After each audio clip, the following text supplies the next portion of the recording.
Lyon, who stepped down and left the Nine network in 2016 because of a relationship he was having with colleague Billy Brownless's ex-wife, said the program had stayed the same for too long and needed a fresh approach. For 3 or 4 years, he suggested changes be made, but Channel 9 bosses were allegedly reluctant to embrace them.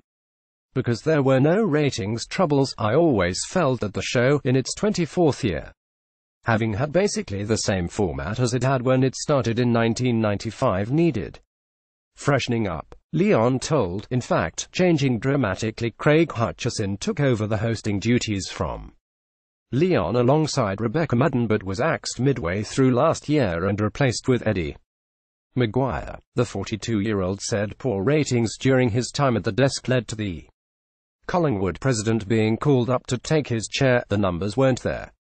Hutchison said in 2017, "The ratings, we lost 4 nights of the year. It's like the Harlem Globetrotters losing 4 games. It never happens, and it never has happened.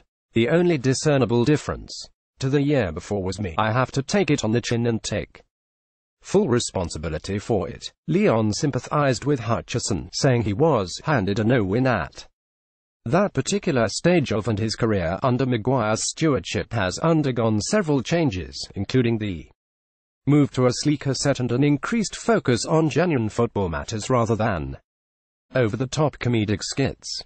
AFL icons like Dane Swan, Brendan Fevola and Chris Judd have also been brought in to bolster the talent on offer. But the changes haven't all worked, because the program is facing stiff competition from Channel 7 rival, which also goes to air on Thursday nights in the same time slot. Last Thursday, hosted by Andy Mart, Sam Pang and Mick Malloy, averaged 228,000 in Melbourne while averaged 167,000, according to the Herald Sun. The week before the gap was 37,000, Lyon said on Wednesday. Once you get under 200,000 ratings, I guess it's a bit of semantics. Gold Coast coach Stuart Dew concedes fierce criticism around the Suns is warranted after 2 consecutive disastrous AFL performances.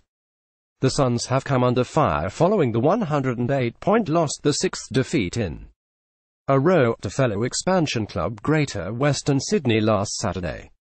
That followed a miserable comeback game at the Metricon Stadium base a week earlier when Geelong thumped them by 85 points. Gold Coast chairman Tony Cochrane hit back at critics on Tuesday, believing the club needed more assistance from the AFL to be competitive.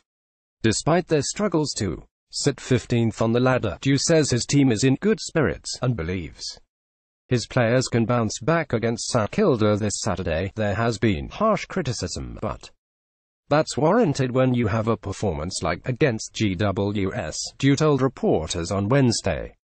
I think we've really let ourselves down on the back of poor contest and work rate.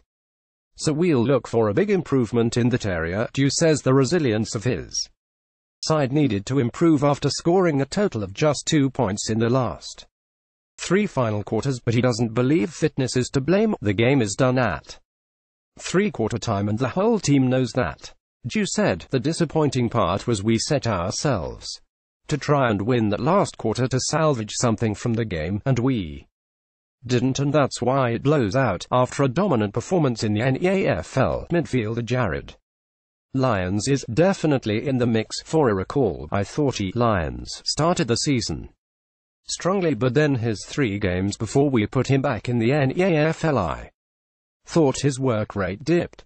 Dew said Fremantle ruckman Sean Darcy could return to playing duties this week, while star defender Alex Pearce might only miss 2 AFL games with a broken thumb. Pearce underwent surgery earlier this week after breaking his thumb during Sunday's 3-point win over Adelaide, but the club is hopeful he will return in round 16, meaning he might only miss games against Carlton and Brisbane either side of the bye. He was tough enough to play through, but unfortunately we had to go to surgery to get it repaired, high-performance manager Jason Webber said. Hopefully, according to the surgeon, we can turn it around in 3 weeks. Darcy injured the posterior cruciate ligament in his left knee in April, but is a chance to line up for WAFL side Peel Thunder this Weekend. Veteran ruckman Aaron Sandilands' concussion is set to return for Saturday's clash with Carlton at Etihad Stadium, while Nat Fyfe is back after serving his 1-week suspension.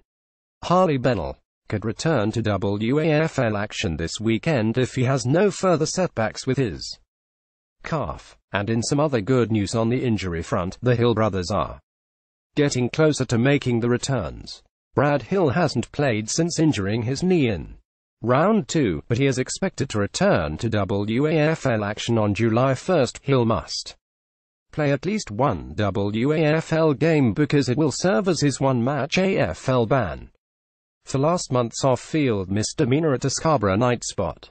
His brother Stephen Hill hasn't played since re-injuring his quad in round 10, but is set to return to training later this week. Defender Michael Johnson is out of the running to replace Pearce this weekend after copping a one-match suspension while playing in the WAFL.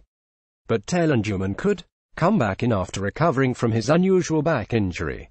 Duman was meant to play against Adelaide last week, but was pulled out after injuring his back while stepping out of his car at the stadium. Taylor just has a bit of disc history in his lumbar spine, Webber said. Coming out of the car, he twisted the wrong way. He's been treated by the medical staff and we're confident we'll get him to a test this week. No timelines have been set for the returns of Griffin Logue, ankle, and East Purtney.